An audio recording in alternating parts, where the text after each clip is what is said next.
지금부터 2021년 민단협 제4차 본교섭을 시작하겠습니다. 사회는 살짝 간사히 제가 진행하도록 하겠습니다.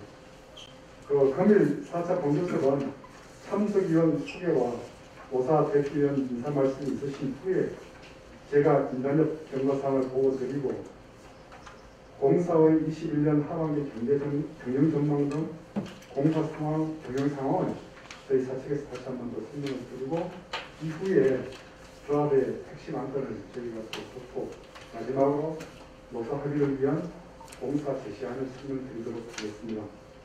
이어서 노사 대표위원님의 말씀이 있겠습니다. 오늘 사연을 제가 보는 관계로 먼저 사측 대표이신 사장님 말씀 주신 후에 위원장님 말씀 있겠습니다.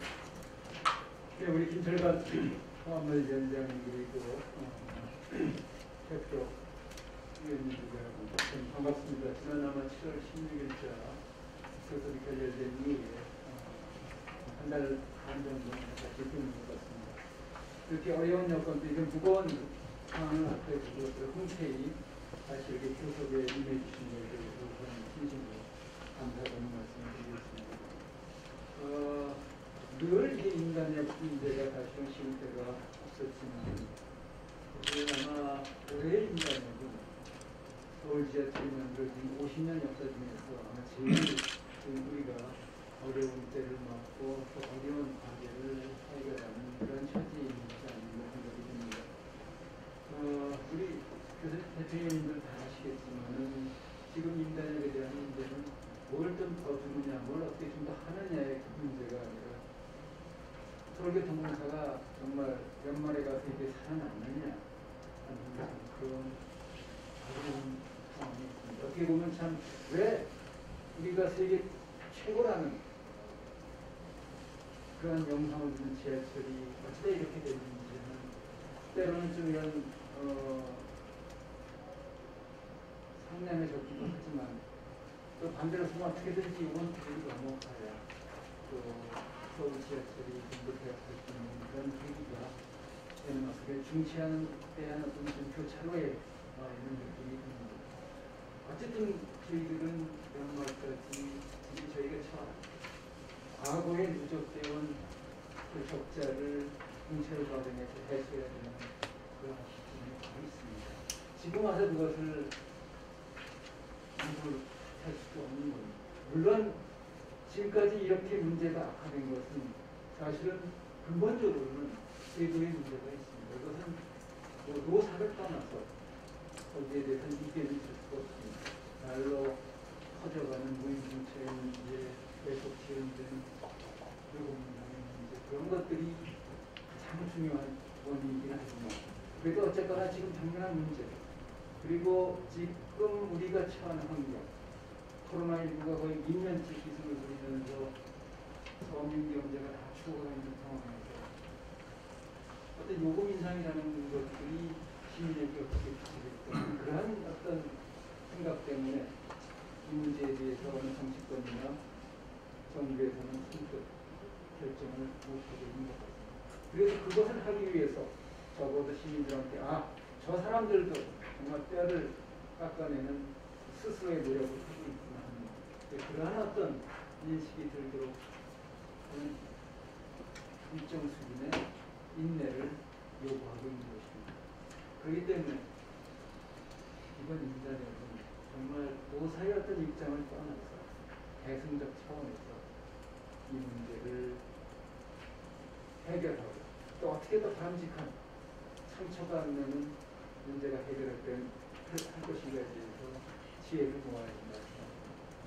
아무쪼록 우리 교섭 대표님들 이번 정말 노사가 잃지 않은 마음을 갖고 어떻게 이 상황을 해서 이번 위기를 같이 극복해 주셨으면 감사하겠습니다. 다시 한번 감사드립니다. 예, 하여튼 반갑습니다. 상황으로 신청을 했는데 어제부터 이제 이렇게 다 장갑비가 이렇게 내리고 있습니다. 우리 공사 현실만큼이나 복잡한 가이드이 아닌가 이렇게 싶습니다. 오늘 노사가 4차 단체교섭을 진행하게 됐는데 정말 마음도 무겁습니다. 오늘 14일 이제 파업을 앞두고 보름 동안 노사의 이제 소통 기간이 있습니다만 지금까지 좀처럼 이제 좁혀지지 않는 그런 현실이 좀 안타깝게 시작됐습니다. 오늘 교섭을 마지막으로 이제 말씀하신 오정환 본부장님 참 그동안 공사 공동체를 위해서 정말 노력한 점 잊지 않겠습니다. 재정 문제 등 이런 공동체의 어려움이 많은 상태에서 이런 상태에서 떠나서 좀 혈관하다는 마음도 없을 것입니다. 지금까지 공동체 발전을 위해서 노력해 주신 우리 오정환 본부장님께 재차 감사드립니다. 그리고 오늘 아침 오늘 이제 두 번째 연기된 그 선거법 문제 끝에 오늘도 평안부 공기업직전과장한테 답장이 오는데 공기업 평가원에서 뭐 좋지 않다는 이제 연락은 다 받은 것 같아요. 그래서 이번에 걸쳐서 이제 우리도 이의를 제기해 부산도 했지만 어쨌든 제가 지방공기업특위위원장으로서 상원청 대표입니다. 그래서 이 사람들을 잘 만났고 또 협의하는 과정이 있습니다. 오늘도 또 한 번 부탁을 했습니다. 오늘 지금 마지막으로 이제 오늘 열린다고 하고 두 번에 걸쳐서 얘기가 되겠죠. 그래서 정말 우리가 임금도 사실상 공격이다. 그리고 지금 선거금 그거 정도가 안 나오면 힘들다. 이런 내용을 했습니다. 그래도 메시지를 크게 보냈지만 제가 이제 여러 번 이렇게 분기별로 이렇게 만났던 분이기 때문에 그래서 내가 옛날에 특위위원장이라든지 위원장으로서 이렇게 뭐 가을 잡을 때는 대학교가 이렇게 작년에 그렇게 이야기하고 있었는데 이제는 공동체 이루어서 나 절실하다고 했습니다. 그래서 좀 좋은 결과가 오늘 좀 나왔으면 하는데 어쨌든 잘 알겠다고 그래서 메시지가 아침에 왔더라고. 그나마 좀 안도를 했는데 어쨌든 최대한 노력을 해보겠다는 그런 뜻으로 이해하고 있습니다. 그래서 이 결과도 우리 공사 공동체가 발전하는데 상당히 중요하다. 지금 낙급 받으면 지금 힘듭니다. 정말로. 그래서 최소한도 4급 정도 이상이 돼야만이 그래도 이 공동체가 살아가는데 그래도 임금도 올라가지 않는데 이래라도 지켜야겠다는 거 조바시면서 계속 생각하고 통화하고 또 제가 알고 있는 인맥들하고 황무청 또 아는 노동부 이런 거 해서 생각을 접근하고 했습니다. 어쨌든 우리 공동체가 이게 억제는 이런 공동체를 억제는 이 재정 문제 그리고 우주정 이런 화두가 언론에 비춰지고 있고 그렇지만 아직까지 뭐 재정 문제에 대해서 국회나 정부는 속시원한 답변이 없어 안타깝습니다.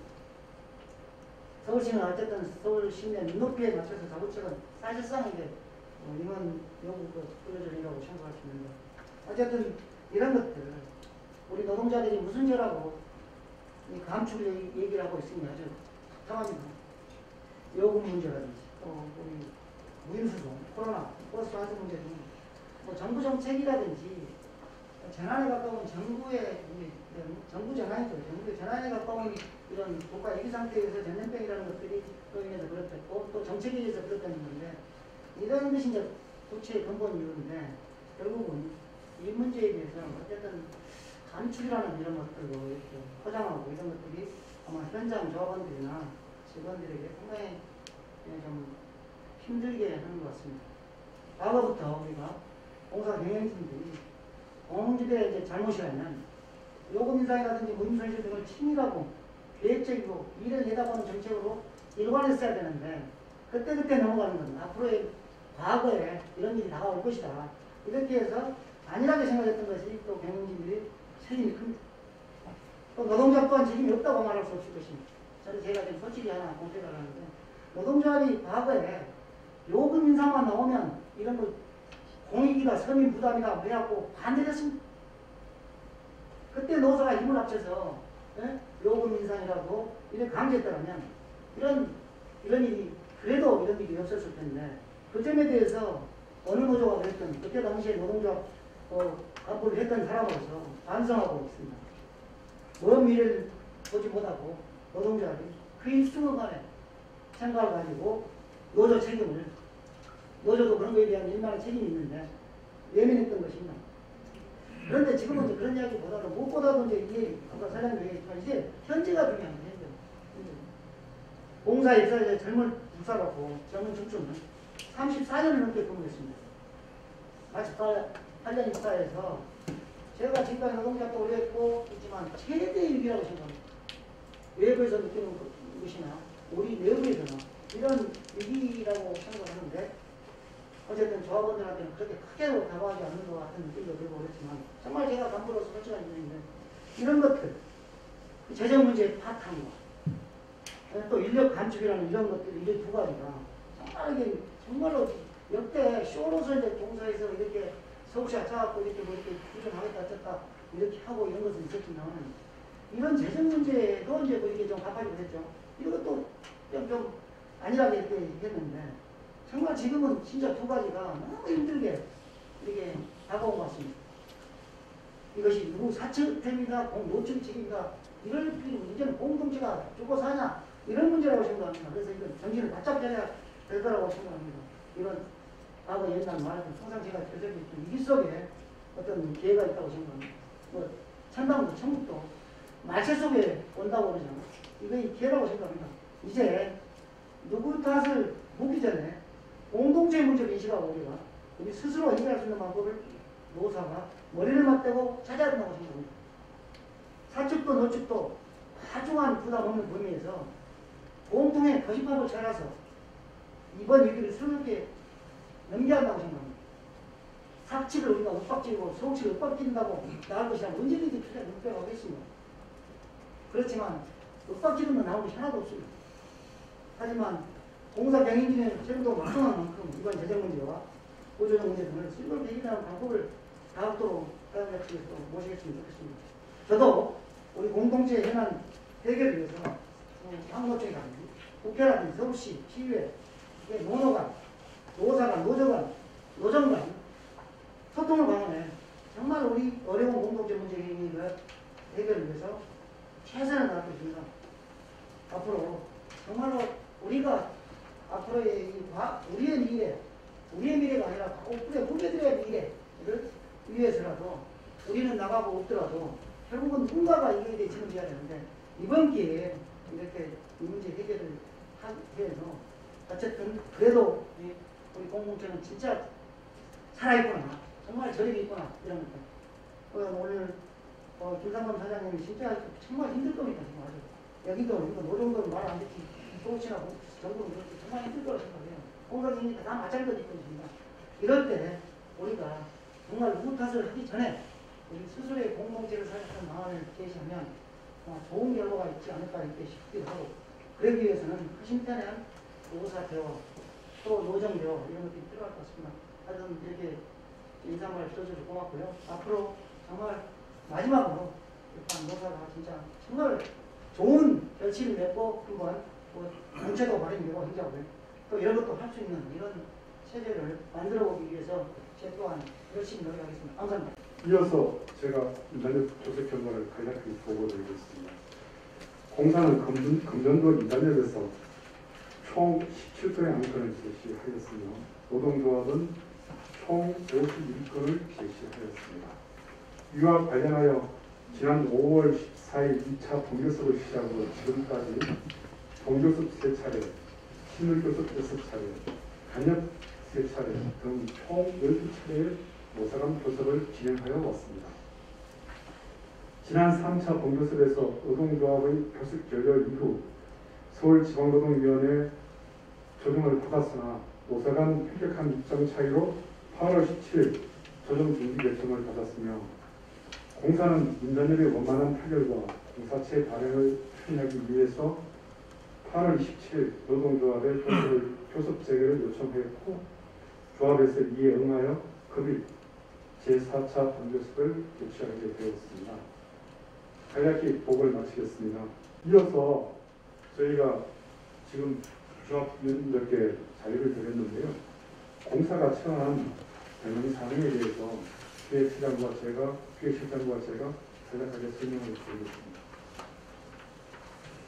네, 2020년도 하반기 공동사의 전후 조반에 대해서 말씀드리겠습니다.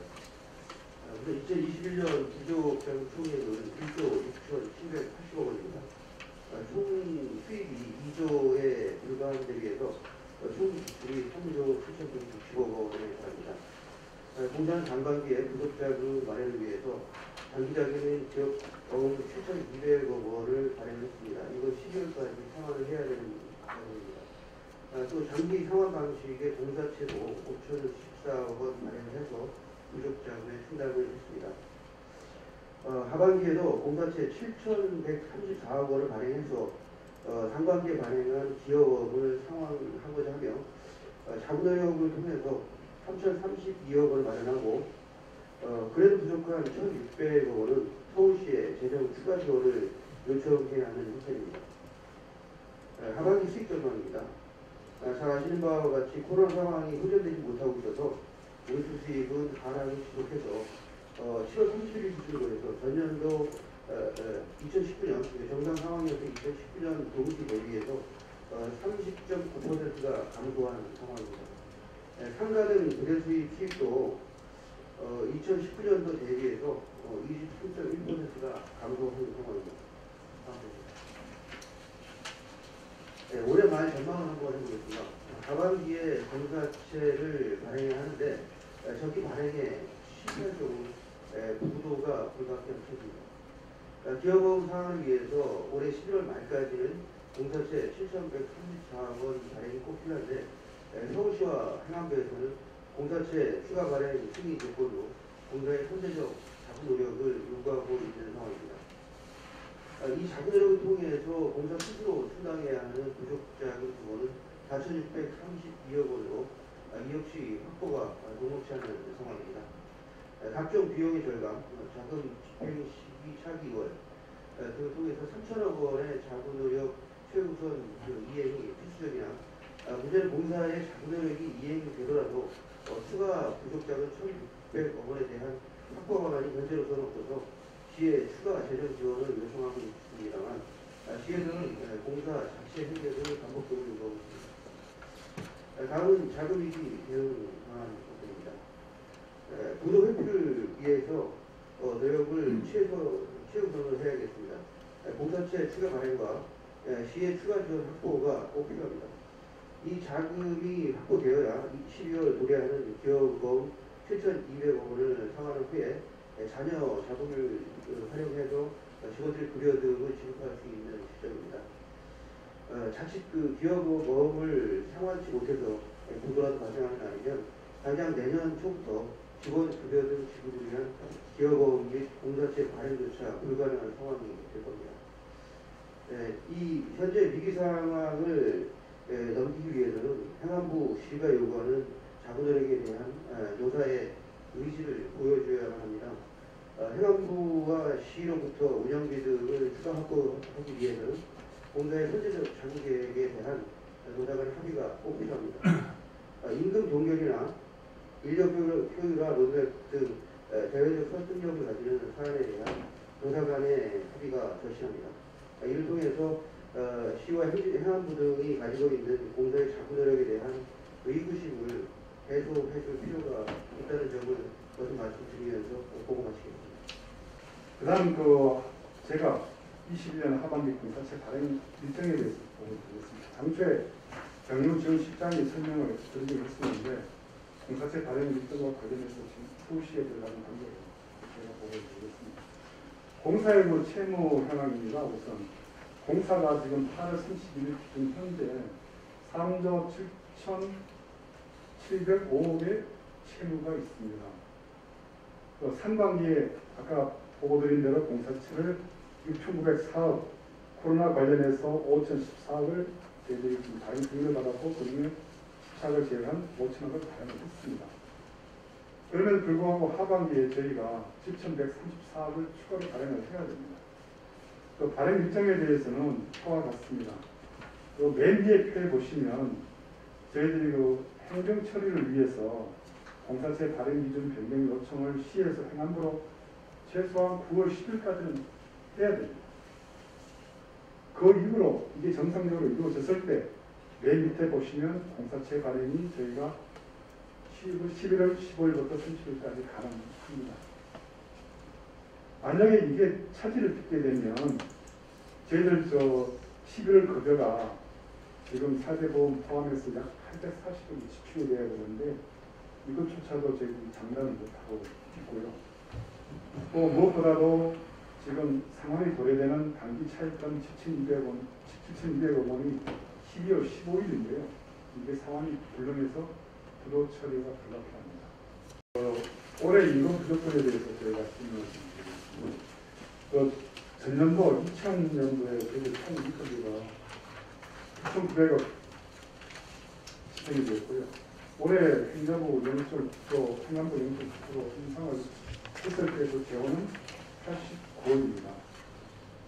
그런데 올해 21년 집행일이 전년 대비 연차휴가수당, 성진인건비, 일피제 충당, 초과근무수당, 또 기타 재수당 등등 해서 193억이 저희들이 지금 올해 전가가 돼서 올해 0.9% 전국 임금 인상률을 제한다 하더라도 저희들이 약 105억의 임금이 부족합니다.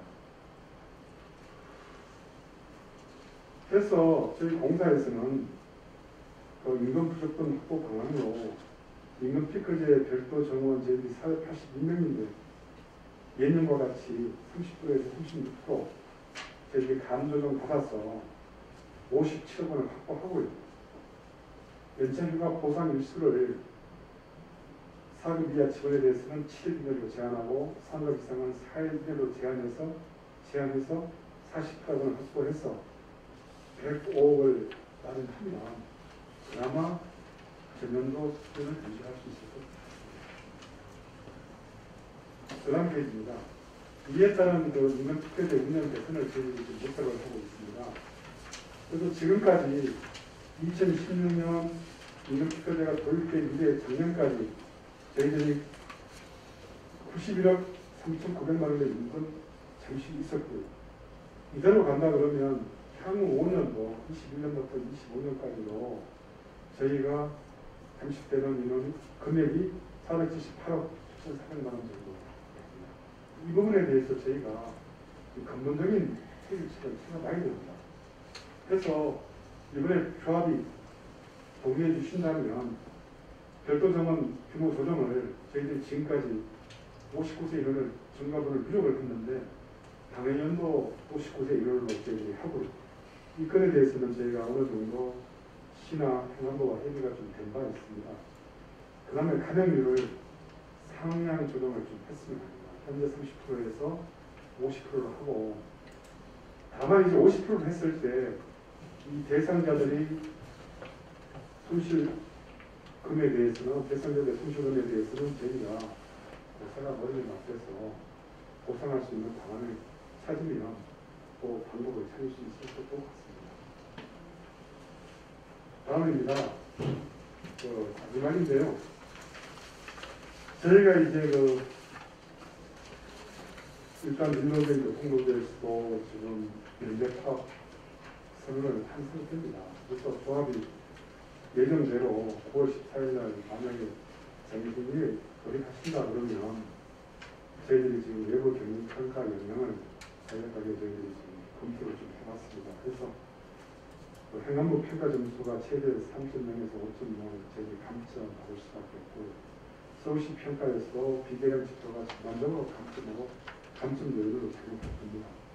이렇게 됐을 때 최하 등급이 나 등급이 불가피하고 그랬을 때 표를 보시면 2017년 저희들 통합 당시에 다른 걸 받았고요. 2018년 다른 것, 2019년 다른 것 계속 받아오다가 작년에 저희들이 2020년 다른 걸 받아서 240개 평가도 직업 저희들이 받았었는데 만약에 나간 걸 받게 되면 저희들이 2등급 차이가 50%고요. 이걸 금액으로 저희들 정원으로 환산했을 때 약 362억 5급 21억 기준으로 1인당 218억 상당의 금전적인 손실이 됩니다. 이거는 저희들이 참고로 좀 설명을 드리겠습니다. 그리고 좀 과문하지만 저희가 공사에 가격한 이런 상황에 대해서 좀 간략하게 국토위원님들께 설명을 드리겠습니다. 저희들이 그 설명드린 부분 중에 혹시 그 궁금하시거나 오물좀 전해주시면 지금 질의해 주시면 답변드리겠습니다. 네. 다음 수자가 노동조합 핵심한 설명인데 이 얘기를 들으면 노동조합이 요구하는 얘기하면 안 될 것 같은 상황 분위기를 가지고 가시는 것 같아요. 첫 페이지 제일 위에 보면 21년 무급자금 총액이 1조 2,780억 원이다. 그래서 총 지출이 3조 7,160억 원인데 인건비 경비 등이 2조 6,295억 원이다. 제가 알고 있기로는 인건비 부분이 1조가 조금 왔다 갔다 하는 걸 알고 있거든요. 그러면 경비 부분은 어떤 의미입니까? 우리가 예를 들어서 그 자연의 주체들이 포함하면 굉장히 소복이 많고 위험이 많습니다. 인건비 이외에 또 인건비들 그다음에 뭐 가격상명에 들어가는 것들 여러 가지 왜 이 질문을 드렸냐면 인건비 경비 등을 다 묶어버리면 우리 직원들이 2조 6천억을 받아가는 것 같아요. 그래서 공사 재정에 대한 아주 심각한 문제를 일으키는 게 우리 직원들이다. 이 자료들을 보게 되면 그런 느낌이 와요. 분명히 인건비하고 경비는 별개의 문제이고 그렇지 않습니까? 따라서 뭐 기재조정 한다고 해서 이 실제로 인건비에 대한 부분이 경비에 대한 부분은 아니잖아요. 이런 부분에서 조금 질문을 드린 거고요. 네, 기술부부장 이승진입니다. 이번 심의자 시행 권고가 443명이나 하는데 그에 대한 관련 근거를 좀 자세히 설명을 해주시고요. 또 제가 알기로는 심의자 채용을 3%를 안 하면 성과급 연말 성과급에서 페널티를 받는다고 알고 있는데 이게 인원이 3%가 됩니까? 좀 설명 좀 부탁드리겠습니다. 3%가 안 된다면 연말 성과급 페널티를 받는지 좀 설명. 네, 저희 정원의 3%를 하면 496명 정도가 나옵니다. 496명이 채용 공고 인원이 443명이니까 3%는 못 미칩니다. 못 미치면 페널티 안 받습니까? 평가에 영향을 미칩니다. 그거를 그렇게 경영진들이 그렇게 평가를 페널티를 받게끔 하면서 직원들한테 지금 구조조정 얘기하고 있는 거잖아요.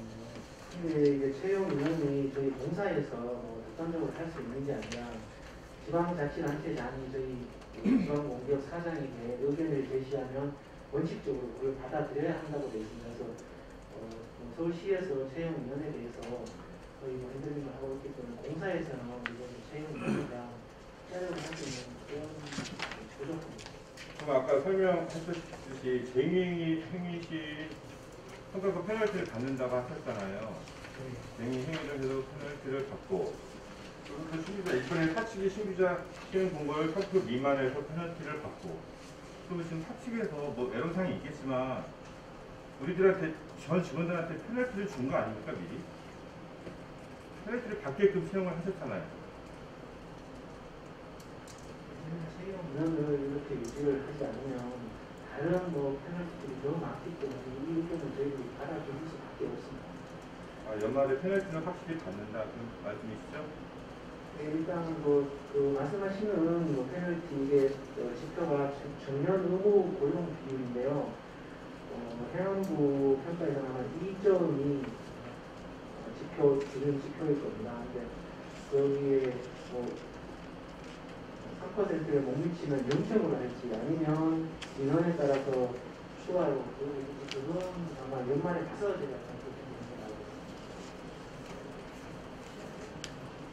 그리고 그 443명에 대한 그 좀 자세한 정보를 좀 알고 싶거든요. 좀 자료를 좀 주시겠습니까?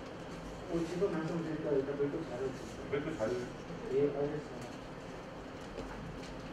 네. 저희들의 그 노동자의 요구 안건에 대해서 말씀을 드리겠습니다. 먼저 임금 인상 얘기합니다. 2000년 총 인건비 대비 4.2%의 인상을 요구하는 바입니다. 그동안에 실질적인 어떤 소비자 밀도라든가 이런 생활 효과는 상당히 올라가고 있는데 실질적으로 저희들의 임금은 올라가지 않고 있습니다. 그럼에도 불구하고 아까 그런 자료를 보게 되면 한 직원들이 한 연봉이 한 2억씩 되는 것 같습니다. 거기에 맞춰서 충분한 임금 인상을 해야 될 것 같습니다.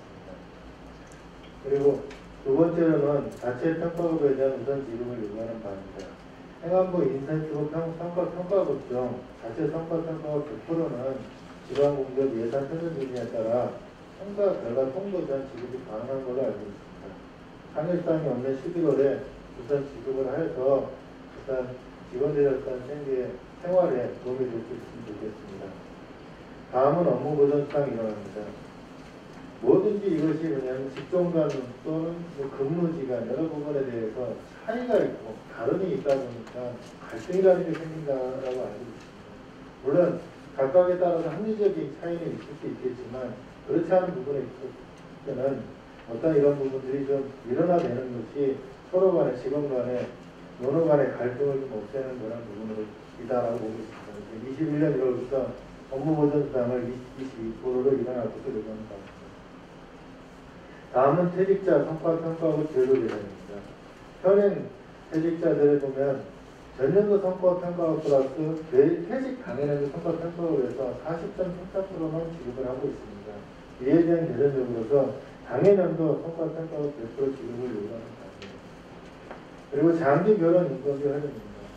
저희들이 지금 이런 승무의 어떤 뭐 대무 문제가 됐든 어떤 문제가 됐든 그 현장에 대한 인력의 문제가 됐든 이 문제가 발생되는 것은 장기 결혼 인건비에 대한 부분입니다. 장기 결혼이 존재하고 있기 때문에 사람이 부족하기 때문에 그런 문제가 발생하고 있습니다. 그것이 결국 뭐냐면 우리들이 그만큼 일을 더 한다는 거죠. 그러니까 일을 충분히 더 할 수 있다 한다면 거기에 대한 인건비를 좀 활용을 해서 지금처럼 이렇게 임금이 장식되는 이유로 그 부분에 대해서 연차를 줄이겠다, 뭘 줄이겠다 이런 것이 아니라 이런 부분을 활용할 수 있다라고 하면 실질적으로 직원들의 어떤 혜택을 줄 수 있지 않느냐. 그래서 장기 결혼 인건비 활용을 요구하는 바입니다. 그리고 다음은 4급 배우상 인상을 요구합니다. 4급에서 10년 이상 근속 직원이 772명이나 있습니다. 상급 정원 자체가 제한되기 때문에 4급 직원들에 대한 의혹이 저하되고 있는 것이 실제입니다. 4급 배우수당을 현재 월 37,000원에서 10만원으로 인상해 줄 것을 요구하는 바입니다. 다음은 휴일근무상 지급 요구입니다. 58 업무를 보면은 2인 근무를 하게 됩니다. 서로 간에 사람이 없다 보니까 휴일 쉴 때도 서로 간에 눈치를 보고 그리고 다른 직원한테 부탁을 하고 그리고 써야 됩니다. 차량 또한 마찬가지입니다. 인력 부족에 대해서 다른 어떤 휴일 근무가 발생한다고 하면 그것에 대해서 적정한 임금이 지급되는 것으로 봅니다. 특히 지금 코로나19로 인해서 긴급 상황들이 발생하고 있습니다.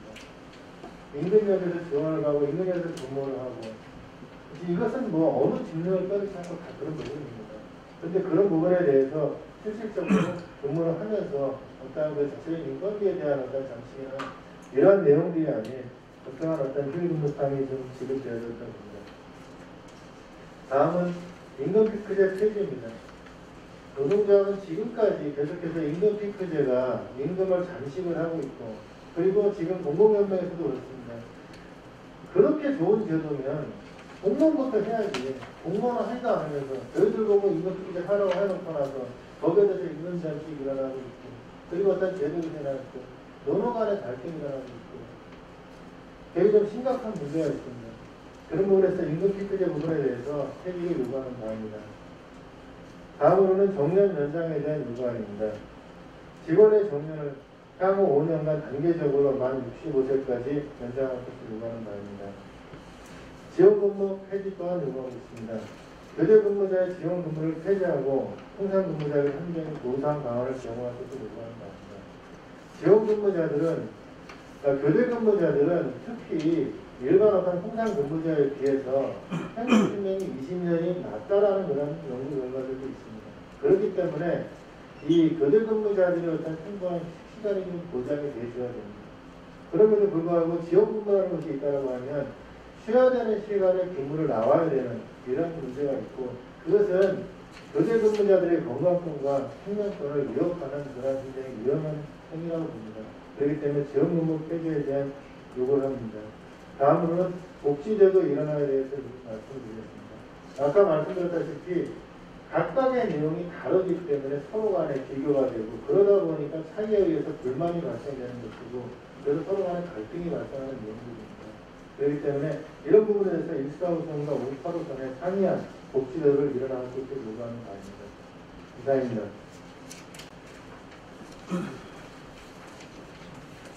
예, 저도 요거를 잘 들었습니다. 일단 뭐 제가 오늘 서류에 통보받은 바를 없어서 간략하게 말씀을 드리면 이런 부분은 노사가 다시 한번 해결을 해야 될 사항인데요. 그럼 자체 성과평가급 직업에 대해서는 100% 평가급 사전 직업에 대해서는 저도 어느 정도는 동의하는데 올해 그 상황이 녹록치 않은 것이 행안부에서는 평가급 자체를 올해 반납까지도 요구를 하고 있어요. 그래서 저희가 이게 인터뷰이기 때문에 반납이 어렵다 해서 지금 심의를 하고 있는 중인데 일단 요거는 저희들 자체 경영상을 좀 나아지면 긍정적으로 생각하겠습니다. 그 다음에 그 업무보존수당 일어나는 원칙적으로 동의합니다. 그런데 다만 또 분야별 검은 형태별 특성이 다 다르기 때문에 요건 이제 수당이 다를 수밖에 없는데 이것도 조합과 충분히 해결을 하겠습니다. 그 다음 네 번째 퇴직자 성과급 직업 물에 대해서는 임금 피크제와 맞물려서 저희가 요번에 인가지에서 성과를 좀 낼 수 있도록 조합과 해결했습니다. 그 다음에 장기화된 인건비에 대해서는 저희들 공사 자체 판단을 할 수 있는 사항이 아니고 행안부 예술 지침을 따라야 되기 때문에 어렵다는 것을 말씀드리고요. 사급 배우 수당도 공사로 경영 상황을 좀 봐서 저희들이 내년 이후에 중장기적으로 검토해봤으면 합니다. 그 다음에 출수당 지급 인력 부족 부분에 대한 보상책 이 부분도 마찬가지입니다. 공사 경영 상황을 봐서 저희들이 다시 한번 검토하겠습니다. 임금 피크제 폐지는 행안부에도 저희들 또 적극적으로 요구를 하고 있는데 지금 이게 정부 판단 사안이라서 저희 공사에서 다시도 할 방법이 없습니다. 정년 연장 요구도 마찬가지입니다. 이게 정부 정책 사항이라서 정부 정책이 바뀐다 하면 저희가 그에 따르는 것으로 알고 있습니다. 그런 지원근무 폐지 또 복지에도 일어나는 좀 더 저희들이 이렇게 고민을 해보고 현실 여건을 감안해서 저도 입장을 들어보는 쪽으로 검토를 하고 있습니다. 관련하게 답변이 되었는지 모르겠습니다. 인피제를 폐지한 만약에 우리가 자체적으로 폐지하면 예. 어떠한 상황이 발생합니까? 폐지를 하면 일단 페널티고요. 네. 그 다음에 예산 지침을 어기게 되면 가장 큰 게 페널티를 먹을 수가 있는데 저희들이 받을 수 있는데 저희들이 지침을 어기는 금액만큼 그 임년도의 인건비를 재버리죠. 그게 너무 무지막지합니다. 감당이 안 돼요. 저희들이 올해 지침을 100억을 어기면 내년에 총인건비 100억을 가는 그러니까 이제 저희들이 막말로 페널티 어기고 페널티 받고 한 번 더 본기에 풀고 가자는 마음도 먹을 수가 있는데요. 그것 때문에 안 됩니다. 저희들이 공사 실시안을 지금 위원님들 드렸습니다. 제가 간략하게 좀 하나하나 있지는 않더라도 설명을 드리겠습니다. 첫 페이지는 인원 관련이고요. 지난 저희 3차 회의 때 공사가 제시했던 안범주 내에 있습니다. 공사는 전년도 임금 수준 유지, 아까 말씀드렸던 0.9%는 들어가되 전년도 임금 수준을 유지하자는 것이고요. 총회 임금비 범위 내에서 통상임금 기본부터 소송을 계속 할 수는 없지 않겠습니까? 그 부분. 그 다음에 임금 피크제는 총회 임금비 잠식 해소를 위해서 감액률 상향 조정을 하고자 하는 것이고요. 운영 방식도 59세 인력 운영으로 개선을 했으면 합니다. 단지력 관련해서는 세 가지, 소상공 휴직자, 복지직업, 기준에서 모든 외부 기관에 지적된 사항입니다. 그럼 10년차 사용했을 때 그들 공공부자를 나가는 수로 무급이건 페이지, 도로 외부기관 지적사항이고요. 그 다음에 부대 약정에 저희들이 이제 공사 경력신한 지금 다 포함을 시켰습니다. 그래서 인력 운영, 인사제도 관련, 휴직제도 관련, 근무제도 관련, 근무 능력 개선. 그 다음 장에 저희들이 이제 또 재정 지원, 공동 견의, 그 다음에 행안부 협의를 좀 해야 되겠지만 자율적 수직 추진, 그 다음 전직원 대상 고급 휴직을 실시했으면 하고요. 공사 경영 사항이 너무 다급합니다. 그 다음 피복 지급 주기 연장, 학생 시설의 운영 방안 개선, 그 다음에 연차 휴가 보상 신청 한도, 아까 말씀드린 대로 지정, 그 다음에 1시간 10일 연장 운행 폐지 확정되면 이에 따른 인력, 그 다음에 근무 시간, 그에 따른 임금 개정이 필요하고요. 그 다음에 지난번 공사에서 제시했던 연무기술 직렬 통합 배치, 그 다음에 차량 승무 승인을 일어나 추진, 그 다음에 보상 휴가제도의 도입, 또 노사 공동 문화체육 행사, 또 지금 화요일 날 행사 보류. 그 다음에 저희가 이제 또 새롭게 좀 제시하는 것이 공로 연수를 저희들이 늘리 줄게 되면 현장에 줄지 않겠습니까? 그래서 그 한시적으로 좀 중단했으면 하고요. 거기에 따라서 간부급들은 이주 대상자들입니다. 공무연수 대상자이시고 현장에 좀 배치해서 현장 시청률을 좀 높이는 데 좀 활용을 했으면 하고요. 그 다음에 상가 연동제 대상자를 확대하고 지금 지급하고 있는 통신비 지원 방식을 좀 변경했으면 합니다. 이렇게 해서 공사에서 제시를 해드렸고요. 이 부분을 이제 기초로 해서 모사가 실무 또 축도 시비를 거쳐서 머리를 맞대서 좀 지혜롭게 합의안을 좀 만들었습니다. 그리고 아까도 공사 경영 상황을 설명드렸지만 공사는 조합에서는 14일에도 파업 일정을 잡았지만 공사는 9월 10일이 지대입니다. 그때까지는 어떻게든지 간에 채권 발행에 대한 첫 단추를 끼워야 됩니다. 여기서 차질을 빚으면 행정 소유수가 물리적으로 안 됩니다. 그래서 어렵지만 조합의 대승적인 합작을 부탁드립니다. 다 알고 계신 거죠. 정명 원장이 저희들이 58세에서 60세를 어떻게 된 건 알고 계시죠? 예, 잘 알고 있습니다. 노동자들이 퇴직금 누진제 폐지하면서 60세가 된 겁니다. 알고 계시죠? 그 다음에 임피가 왜 생긴지는 또 알고 있습니다. 이게 저희들은 정년이 60세까지 이미 됐는데 청년 실업 해소하겠다고 해가지고 또 노동자들이 기정년을 갖다가 임금을 삭감을 해서 임피를 만드는 거예요. 그죠? 그건 다 알고 계시지 않습니까? 또 이제 이런 부분들이 임피가 제대로 만약에 진짜 그 임금 그 59세, 60세 그 임금 삭감되는 부분을 가지고 청년을 뽑았다라고 하면 이렇게 임금 삭감이라는 게 없어야 되는 거잖아요. 근데 이거는 그러면 경영자들이 잘해야 되는 겁니까? 노동자들이 또 이걸 또 안아야 됩니다.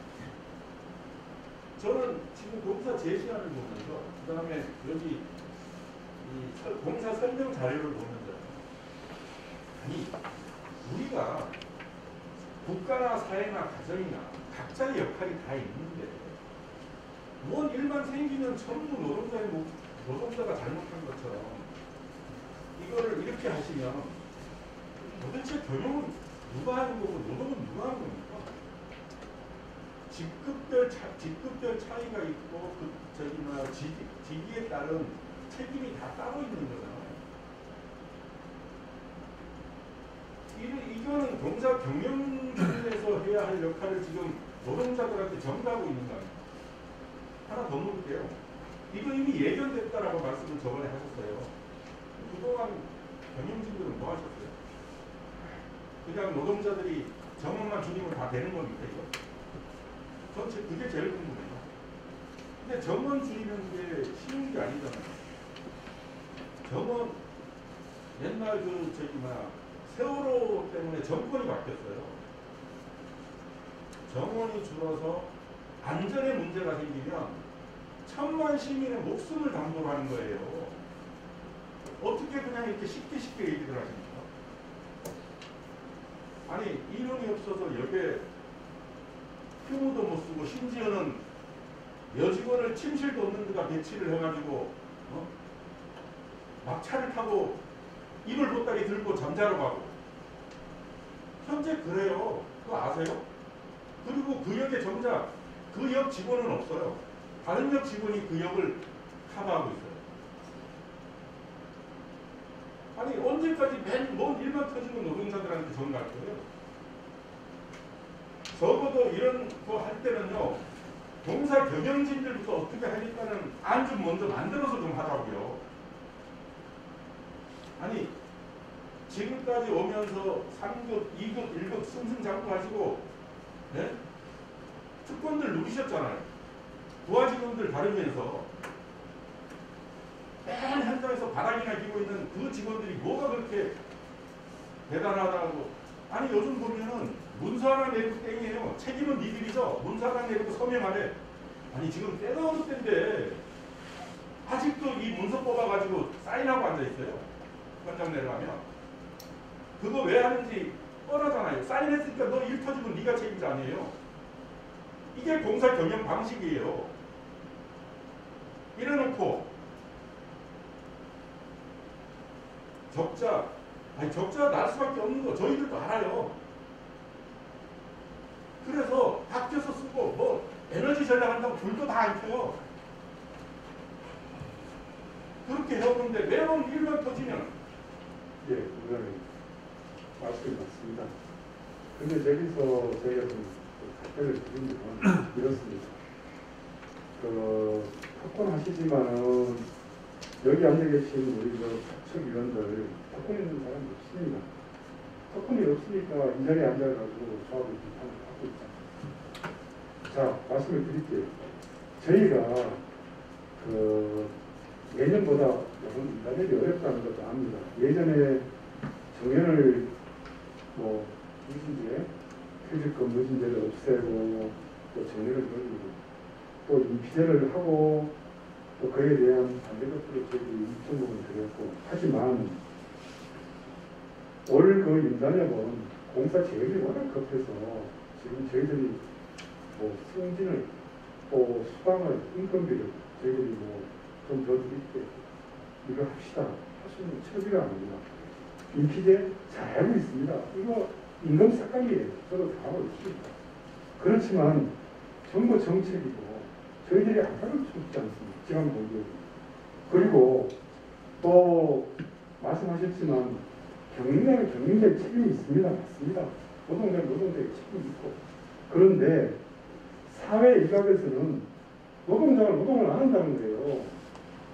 이 사회 일각을 제가 얘기를 한 겁니다. 자, 경영자 책임 나누겠습니다. 그래서 공사에서 이번 인단협에서 조합에서도 공사 책임을 나누자 하면 저희들 간부들 임금 안락까지도 생각을 하고 있습니다. 그리고 또 아까 여성 노동자 말씀하셨지만 예를 들어 혁신 탄핵을 좀 얘기해 보시자고요. 이게 지하 시설에 여성 침실 만드는 게 공간적으로 예산적으로 제약이 많습니다. 그러면 비속박 얘기를 좀 끊을 수 있고 협의를 할 수도 있는데 비속박 얘기는 끊이지도 못하게 하지 않습니까? 그 문제도 굉장히 말씀도 못하게 하고. 그 부분이 왜 그렇게 됐죠? 그게 항상 그런 거예요. 일이 터지고 뭘 하자고 해고 놓으면 그 다음에 또 하나를 더 예고를 하는 거예요. 이건 역시도 구조조정으로 직원들을 말아보는 거예요. 자, 그리고 아까 업무 비율 말씀하셨는데 맞습니다. 공사 업무가 비율적으로 좀 작습니다. 많아요. 많은데 저희들이 그 부분은 이 자리에서가 아니라 평상시에도 얼마든지 건의하셔서 비효율적인 업무 부분을 개선을 할 여지가 있습니다. 저희도 준비가 다 되어 있고. 제가 좀 답변 드릴게요. 저희들이 그 인건비 지금 얘기하고 그 임금 인상 얘기하는데 지금 저희 요구 조건이 4.2%입니다. 이거 노무사가 받아줄 수 있습니까? 아니 이거 진짜 애들도 아는 얘기예요. 지금 행안부 지침 어디 진짜 한 번이라도 있어요? 몇십 년 동안? 없죠. 그래요. 없어요. 근데 뭐 이 임금 인상 가지고 얘기를 합니까? 우리가 노동조합은요. 임금 인상 요구하지만 노사 간의 해관부 지침 어기가 없어요. 그렇죠. 그러면 노동조합이 지금 요구하는 조건들이 허무맹랑한 게 아니잖아요. 근데 지금 노무사에서 내놓은 안을 한번 보십시오. 이게 저는 이해가 안 가는 게요. 촉진연차 사용일수 확대래요. 651은 대책 있습니까? 651 대책 있어요? 자. 이게 651이라는 게 대책음수당 나가는 거죠? 그거 인건비 아니에요? 저희들이 말씀드린 것은 여기서 하부를 던진 것이죠. 아닙니까? 예. 그 대책 업무 수당에 대해서는 특히나 또 운전 분야 같은 경우는 특성이 있습니다. 그래서 그 부분에 대해서는 저희들이 그 방법을 가지고 있어요. 그래서 여기서 이게 다 설명을 못 드릴 수가 그러니까 없죠. 그러는 예. 게 저희들이 봤을 때는 전부 밑돌에서 밑돌 그렇게 자꾸 하는 것밖에 안 보이는 거예요. 자, 그 다음에 비핵심 업무 자회사 및 외부 전문기관 위탁. 아니 비정규직 정규직화 시켜놓고 뭘 또 위탁을 줘요. 이게 아니 저희들이 봐도 아니 무식한 노동자들이 봐도 이해가 안 되는 얘기잖아요. 자, 일부 언론에서 그렇게 매도를 하고 있는데요. 좀 조금만 들어보십시오. 저희들이 그 당시에 저희들 외주 용역 준 것은 예를 들어서 차량으로 봤을 때 경정비 업무 중에서 일부였어요. 그런데 그분들이 정규직화 될 때는 우리 공사 정규직 직원들의 업무와 유사하다. 상시 지속, 그죠? 그래서 된 것이고, 이번에 외주 주겠다는 것은 또 그 내용이 세상에 들여다보면 다른 겁니다. 그러니까 제가 이 얘기의 핵심은 뭐냐면요. 솔직히 저희는 이제 역직원이에요. 여기 가보면요. 저희 직원분들이 이렇게 고쳐줄 때는 되게 빨리 고쳐요. 그리고 정확하게 고칩니다. 외주 주면은요. 뭐 부속이 없어요. 뭐가 없어요. 오늘도 안 돼요. 내일도 안 돼요. 뭐 일주일씩 그냥 방치해요. 이래서 제가 말씀드리는 거예요. 이 외주 위탁이라는 게 진짜 현장에서 근무해보셨으면 이 소리 못해요. 아니 뭐 쉬운 거 할 때도 없어. 본부장님은 외주를 주면 품절 서비스가 떨어질 수밖에 없다는 말씀이시잖아요. 예. 그러니까 그거는 일단 운영의 묘입니다. 예를 들어서 정규직 있고 비정규직이 있는데 어떤 분야에서는 우리 공사를 얘기하는 게 아닙니다. 정규직 휴가 갔다. 또 매출 중이다. 오히려 더 높고요. 비정규직이 있는 데는 바로 얘기 처리가 돼서 이게 낫다 못하다는 그게 주관적인 겁니다. 예. 한 가지만 더 얘기해. 이게 연구 기술 증명 통합 배치는 차량 세부 증명을 일어나 이렇게 말씀하셨는데 이거요. 대표님 예전에 서울시에 계실 때 58에서 이거 다 해봤던 거예요. 아시죠? 저 음성직 사장 있을 때 했다가 이게 너무도 비효율적이니까 다시 돌아간 거예요. 왜냐하면 지금 참 제가 저번에 한번 쌀밥 보리밥 얘기했었죠. 전문가를 한 사람 양성시키기 위해서 엄청난 시간이 소요가 되고 금액이 투자가 됩니다. 그런데 지금 우리는 이 전문가를 없애겠다고 얘기하는 거예요. 이게 얼마나 위험한 발생인지 아십니까? 지금 이 말대로 하면 예를 들어서 역에다가 기술이 7개 직종입니다. 한 역에 7명의 기술 직원이 필요한 거예요. 그 역을 제대로 커버하려면. 근데 기술 직원 1명 들어옵니다. 그럼 그 직원이 7개 직종의 업무를 몰라요. 그러니까 이게 얼마나 비효율적인가는 진짜 이미 우리는 다 겪어봤단 말이에요. 이게 안전에 얼마나 위험한지 아십니까? 죄송합니다. 근데 제가 일본 집답을 안 해야 되는데, 예, 아니, 잠깐만. 우리 이한민 본부장님께서 지금 말씀하십니까? 저희가 이 팩트에 근거해서 말씀을 하셔야 돼요. 영문 기술 직종을 통합 발표하는 것은 서비스에 직결되는 세계 직종, 건축, 아니, 궤도 토목하시는 분이 여기 근무하실 일이 없지 않습니까? 시민처럼 다 들어가는 게 아니에요. 서비스가 직결되는 직종, 예를 들어 전기, 그 다음에 건축, 이런 분야 얘기하시는 그럼 인원이 늘어납니까? 줄입니까? 믹스가 되는 거죠. 똑같은 이론입니다. 이게 더 전문성을 강화해요. 지금 여기에 에스컬레이터, 엘리베이터, 지금 제공할 필요 얼마나 들어갑니까? 그런데 연구원이 고장이 나면 기술 풀리는 관리소에서 나와서 조치를 해야 되는데 이걸 좀 바꿔보자는 얘기고요. 차량 승무도 그렇습니다. 지금 예를 들어 일사 같은 경우에 기관사에 있고 차량이 있는데 방수장치 하나가 고장이 나도 차량에서 쫓아나가야 돼요. 그래서 기동공손이 150명이 있어요. 아니 정수 의원님, 예. 지금 그 얘기는요. 40년 전과 지금을 비교를 해보면요. 기계화가 되는 과정에서 인원이 엄청나게 줄었어요. 어떻게 믹서를 한다는 건지 역할이 다 다른데 그런 역할들은 인정을 하지 않을 거 아닙니까? 그러니까 지금 본사가 그런 식의 근무를 하다 가니까 그런 형태로 근무를 하니까 그런 거예요. 제가 말씀을 드리겠습니다. 잠깐만요. 예, 네, 지금 이제 이 부분은 뭐냐면 정확하게 없습니다. 270개 역사예요. 4조 2교 되면은 1080이 되는 거예요. 그러면 이 사람들 이걸 놓고 따지게 되면 건축을 만약에 4조 2를 한 사람씩 배치를 한다? 그럼 못 하잖아요. 설비를 만약에 기계를 한번 배치한다? 어떻게 하겠습니까? 그러니까 이제 그런 부분이니까 이런 부분에 대해서 이제 세세한 그런 문제는 그만했으면 좋겠습니다.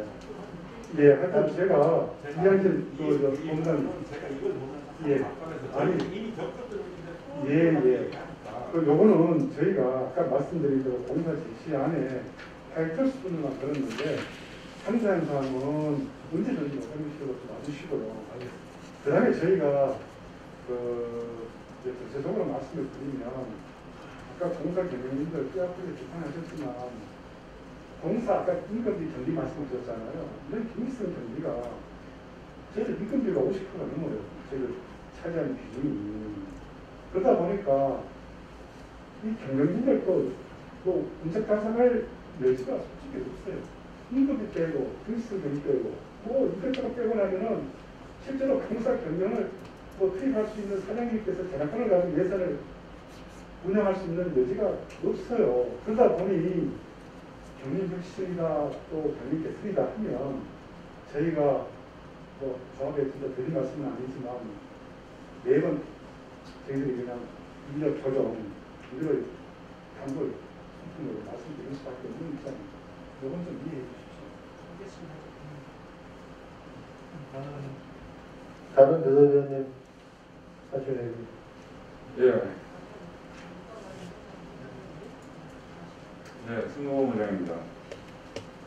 이 공사 요구안과 조합 요구안 충돌 부분이 많이 있습니다. 근데 제가 계속 우리 조문주 의원님 말씀하시면서 승무원을 자꾸 얘기하시니까 조합 요구안 중에 인력 지원이 있습니다. 인력 지원에 이제 함께 왜 인력 지원을 승무에서 요구하게 되냐면 아까 얘기하신 대로 즉 저희 쉽게 말해서 피유 근무수당이라고 이 부분, 자, 우리 승무 분야에서는 놀고 싶어도 놀지 못하고 일하는 게 현실입니다.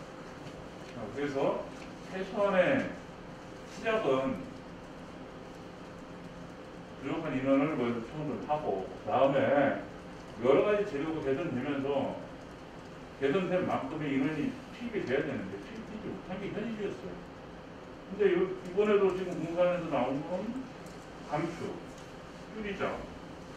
아니 비효율적인 건 뭐 줄인다면 내가 이해를 하겠는데 무조건 어떤 잣대를 줄이고 부자하는 식의 접근이라면 현장하고 전혀 맞지가 않습니다. 저희 조합에서 요구할 때 인원 충원 기존에 하자상도 있고 또 통합하면서 예비율 이 부분도 1458에 이제 합동 경험을 하지 않습니까? 그걸 함께 맞춰가자는 거예요.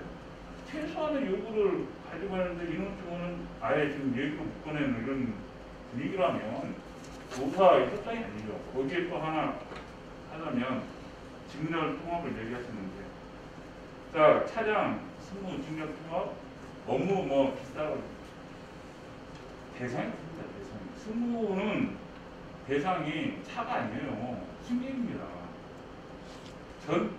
아니 승무가 괜히 뭐 업무를 합니까? 우리 서울교통공사 이게 뭡니까? 여기 수송 아닙니까? 수송 안 하니까 시민들이 저희를 보는 거 아니에요. 그 핵심 업무를 담당하는 게 승무입니다. 왜 승무가 자꾸 그 대우를 못 받고 하는, 그럼 그런 접근 방식에서 자, 그럼 인식의 전환이 필요하다 저는 생각합니다. 직렬통합 저도 그 업무에 중요성이 있는데 왜 승무는 뭐 없어져야 된 직종처럼 뭐 비판만 받고 교육 못 받는지, 최소한 인원증원부터 시작을 해서 우리 지금 공사 안 하시면서 제의하시면서 국민 지점에서 직원들이 사람 중심으로 돼야 된다. 저는 이렇게 생각합니다. 저희 조합에서 요구한 게 절대 무리한 요구가 아니라는 것을 인식 좀 해주시고 거기에서 함께 가는 게 맞지.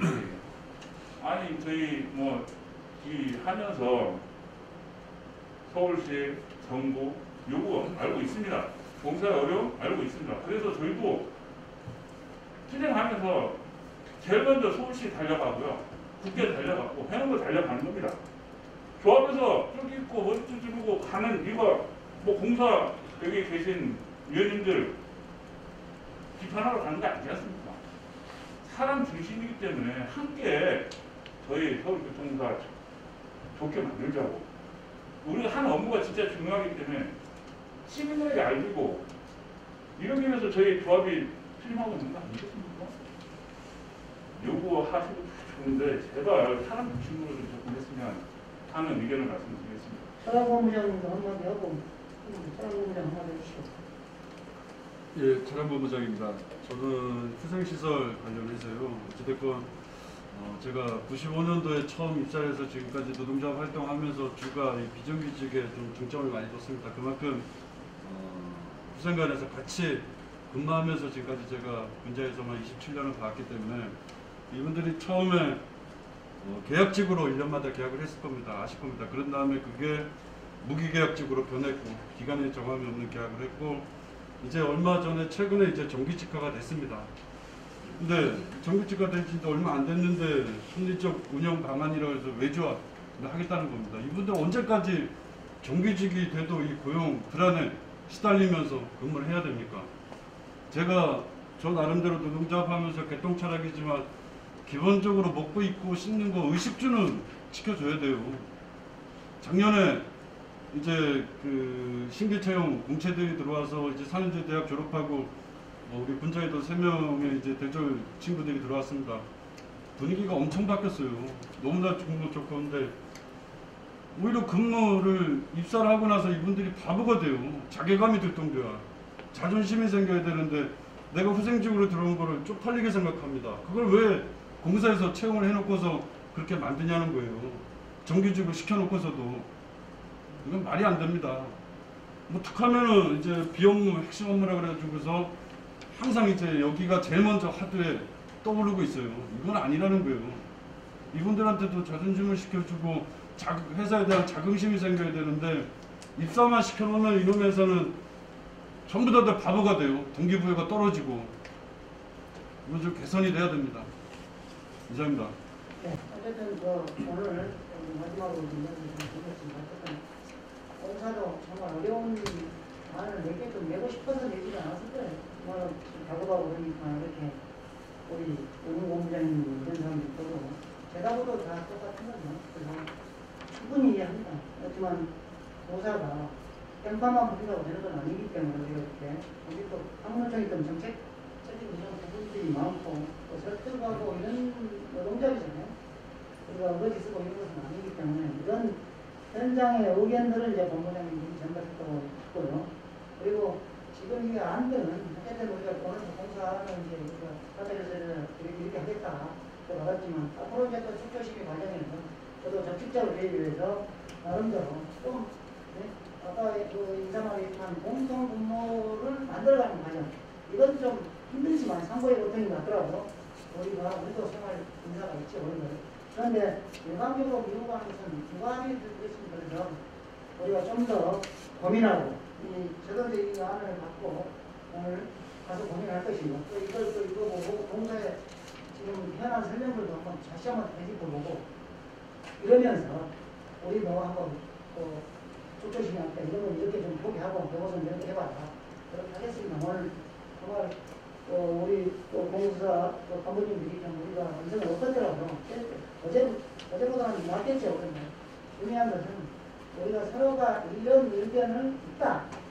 그런 수렴할 준비는 돼야 되는 것 같아요. 수렴을 하고 결과는 또 다를 수가 있는 거니까요. 그렇게 이해해 주시기 바랍니다. 어쨌든 오늘 이 안은 갖고 우리가 충분히 수렴을 하고 또 우리 논의를 하겠습니다. 네. 예, 감사합니다. 하여튼 이양진 본부장님 그 심정은 제가 충분히 알겠고요. 저희가 또 가족들 일선은 저하고 요구하겠습니다. 지금 노력하지 마시고요. 지금 바로 끝내시죠? 아니요, 그건 아닙니다. 그리고 지금 그 공사가 당한 위기가 뭘 힘날 게 아니고 당장 저희들 사업에 좀 바뀌어서 저희들이 지금 말씀드렸던 것이고요. 하여튼 그 추가로 또 심하신 한번을 말씀해 주십시오. 드리겠습니다. 네, 고맙습니다. 어찌됐든 9월 14일 날 저희 노동조합에서는 디레이를 진전대 잡아놓고 있습니다. 근데 조금 살짝 기분이 많이 좀 상한 게 뭐냐면은 노동조합이 저쪽 교통노조만 있는 게 아니라 포함노동조합도 있다는 걸 좀 공사 측에서 좀 인식을 좀 제대로 좀 해 주셨으면 좋겠습니다. 여기는 한 3,000명 정도밖에 안 되니까 좀 무시를 해도 된다는 그런 생각을 갖고 계시는지는 모르겠지만은 지금 당장 14일이기 때문에 최소한 9일까지는 필수유지 업무 관련해서 저희들이 민원을 제출을 해야 돼요. 근데 필수유지 업무 관련해서 논의를 한다고 해갖고 저번 주에 한번 봤더니 노사협력처에서는 글쎄요 모르겠어요. 관여를 했는지 어떻게 했는지는 모르겠지만 IT처에서 물론 시스템을 이제 담당하기 때문에 여기서 이제 관여를 하고 인사처에서도 물론 관여를 해야 되겠죠. 근데 전체적으로는 제가 봤을 때는 노동조합에서 그걸 컨트롤해서 이렇게 핸들을 해야죠. 근데 저는 처음 딱 봤는데 보니까 이미 교통노조는 한 달 전부터 와가지고 두 명이서 그것도 담당을 하고서 시스템 관련해서 이때까지 시뮬레이션도 하고 이렇게 하라 저렇게 해라 다 이렇게 논의를 했더라고요. 근데 우리 통합노조는 처음 참석했어요. 그래서 내가 중간에 아니 기분이 엄청 상했는데도 불구하고 제가 참았습니다. 네. 너무 후배들이 와가지고 저쪽에는 있길래 뭐라고 화를 못 냈는데 그렇게 하시면 안 됩니다. 통합노조 파업하면은 이거 성과평가에 포함 안 됩니까? 우리 단독으로 통합노조 파업할 수 있어요. 저쪽에 그런 거 다 해도 우리 파업하면은 성과평가에 잡힌다고요. 왜 그렇게 생각하십니까? 앞으로는 절대 그렇게 하지 마십시오. 그리고 사전에 그런 협의가 있으면은 미리미리 연락을 주시고 보통 노조만 저쪽 인원이 많다고 해서 있는 게 아니라 통합노조도 있다는 걸 미리 좀 사전에 좀 인식을 하시고 앞으로는 절대로 그런 일이 있으면 안 됩니다. 하면은 참지 않겠습니다. 예, 그런 일 여쭤보겠습니다. 이게 그 IT, 그 다음에 인사, 우리 너무 같이 하고 있는데 그 실무 직원들이 경험이 없는 직원들이다 보니까 그리고 또 그 프로그램 변경 관련해서도 지금까지 뭐 계속 논의하고 아마 관련이 가셨을 때는 크게 진도가 안 나갔을 거예요. 그 단계였었을 겁니다. 진도 다 나갔습니다. 그렇습니까? 예, 제가 잘 챙겼습니다. 그래서 그러니까요, 제가 말씀드리자면 노사협력처에서 파업을 앞두고서 필수유지 업무 관련 해서 이거를 전체적인 큰 틀에서 판단을 하셔야죠. 왜 그쪽에다 바꿔놓냐 이거예요, 제 말은.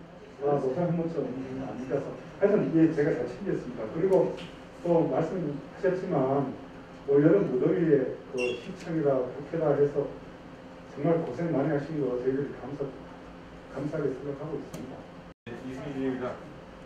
동사측 안건 12번 저희에서 1시간 심야 연장은행 폐지 추진, 근무시간 인력 조정 별도 협의. 이걸 안건으로 올렸다는 것은 제가 보기에는 1시간 연장은행 폐지를 하자. 그렇게 뜻해서 올리신 거죠. 그럼 합의가 안 됐으면 아직까지 근무시간이나 인력 조정 이게 없는 거죠. 그렇게 해석하면 되겠습니까? 지금 저희들이 연장은행 폐지는 교통노조에서 답변을 드렸지만 서울 결정 상황입니다. 다만 저희가 외부 여건 코로나든가 또 경제 상황 등등을 고려해서 아직까지 공사에서는 실행은 안 하고 있습니다. 그런데 이게 실행이 만약에 된다 그러면 거기에 따른 근무 시간이라든가 또 근무 시간 감소에 따른 임금의 감소 물론 없게 해야 되겠죠. 그래서 이게 논의할 바가 많기 때문에 당장은 저희가 지금 파업 당장은 확정해서 시행할 계획은 아직까지는 없습니다. 여러 가지 고려해서 시행을 하게 되면 사전에 조합도 생각하고 있습니다. 그러면 이게 실행이 안 됐다고 말씀하셨잖아요. 그럼 이거 신규자 채용할 때 이거 관련해서 인원이 줄지는 않았겠네요? 아니요, 저희들이 좀 아픔이 있습니다. 그래서 인력 운영 부분에 대해서는 저희들이 총량력을 좀 봐주시고요. 그 다음에 노사 논의하는 자리에서 이렇게까지 구체적으로 말씀드리기 어렵다는 걸 좀 이해를 해주십시오. 예. 그럼 이 자리에서 얘기 안 하고 어디 딴 데 가서 얘기하는 거죠? 아닙니다. 저한테 그냥 개인적으로 오셔도 됩니다. 아니 아까 예. 폐지 추진해갖고 아무것도 진행된 바가 없다고 그러셨잖아요. 근무 시간이나 인력이나. 그래서 제가 여쭤보는 거예요. 그럼 신규자 뽑을 예, 때 운영은 그렇습니다. 인력에 대해서는 저희가 아까도 선생님께서 언급을 하셨지만은 저희가 인력 간축이라고 구조조정이라고 이제 강하게 얘기하지만 완화시켜서 얘기하는 인력 조정이고요. 이 인력 조정 부분에 대해서는 저희가 당장 오늘 몇 명 줄이자는 게 아니고 5년에 걸쳐서 저희가 연차적으로 그 다음에 업무의 경감 가서 조정을 하는 것이니까요. 그렇게 좀 봐주십시오. 폐지를 추진하고 계시는 거군요. 합의는 안 되는데. 그리고 또 다른 얘기 말씀드릴게요. 예. 아까 실장님 파업하면 우리가 쟁행위를 하면 평가 점수가 이렇게 장점이 된다고 말씀해 주셨잖아요. 저희도 파업하기 싫습니다, 솔직히. 근데 이 공사측 안건은 파업하라는 얘기처럼 들려요. 제가 볼 때는. 다음 또 때는 이 안건 말고 좀 더 좋은 안건 좀 주세요. 우리 간사님들 간에 숙제가 많습니다. 네, 오신 말을 말씀하신 우리 교도관님들께서 다 하셔가지고 그렇습니다. 근데 참 전혀 변화가 없습니다. 오히려 좀 대화관이 좀 당황스럽기도 하고 당사가 당황스러우니 우리 교도관들께서도 더더욱 당황스러울 겁니다. 임금 피크제 개선이라고 그러고 사장행직자 모두기준 개선이라고 하는데 주던 걸 안 주는데 어떻게 개선입니까? 계약이지. 네, 그렇지 않습니까? 일단 공사 디데이가 9월 10일이라고 그러니까 마음이 좀 가벼워졌습니다. 9월 10일 날 안 되면 화상으로 가는 거잖아요. 파업에도 큰 무리가 없겠네. 그래서 좀 마음이 좀 가벼운 상태에서 좀 더 아까 위원장님 말씀대로 좋은 결과가 도출될 수 있도록 좀 많은 대화를 했으면 좋겠습니다. 노사 간사가 뭘 정해를 하고 그 변화가 있을 때 다시 한번 속개하는 걸로 그렇게 하도록 하겠습니다. 예, 이상입니다. 감사합니다.